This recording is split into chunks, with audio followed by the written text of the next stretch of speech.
There's a calm at the eye of every storm. You know, we all have a story. There was one night I remember, and I had to be just 7 years old because it was right before my dad was leaving for Vietnam. I heard my dad say to her, "What's wrong?" And my mom said, "You're not coming home this time."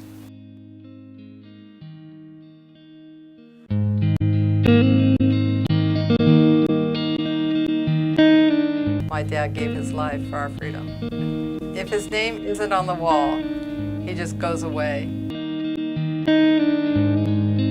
We actually planned the first Father's Day to go have a picnic at the wall in Washington, D.C.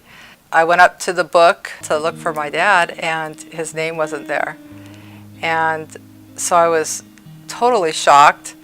I had my son, Joel, was with me.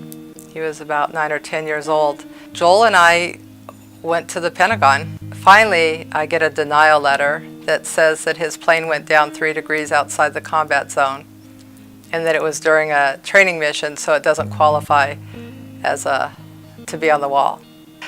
My dad was actually responding to the Gulf of Tonkin incident in the very beginning of the Vietnam War. My dad flew 22 missions up and down the coast of Vietnam, and they're telling me that that doesn't meet the requirements to have his name on the wall. The last conversation I had was in the White House with President Obama and the Secretary of the Navy. They both said, along with Arnold Schwarzenegger, they're all going to help me get his name on the wall. Joel came into my office and said, "Mom, I'm going to join the Army. I've made the decision. I really want to do something important with my life, and I'm not afraid to die."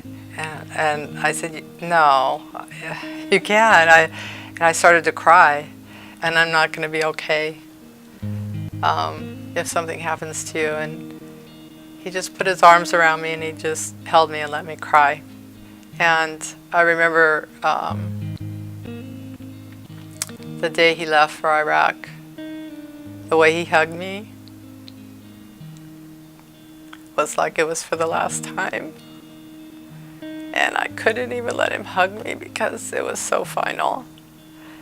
And I regret not letting that hug come in all the way, because I thought if I didn't let him that it wouldn't be the last one.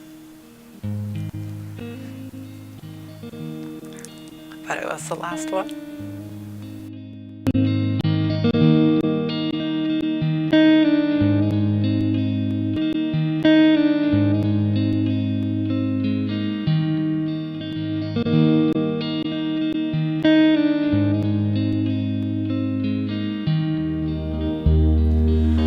On the ground, dog tags and wreaths of flowers with the ribbons ready as the blood, ready as the blood you spill in the Central Highlands mud.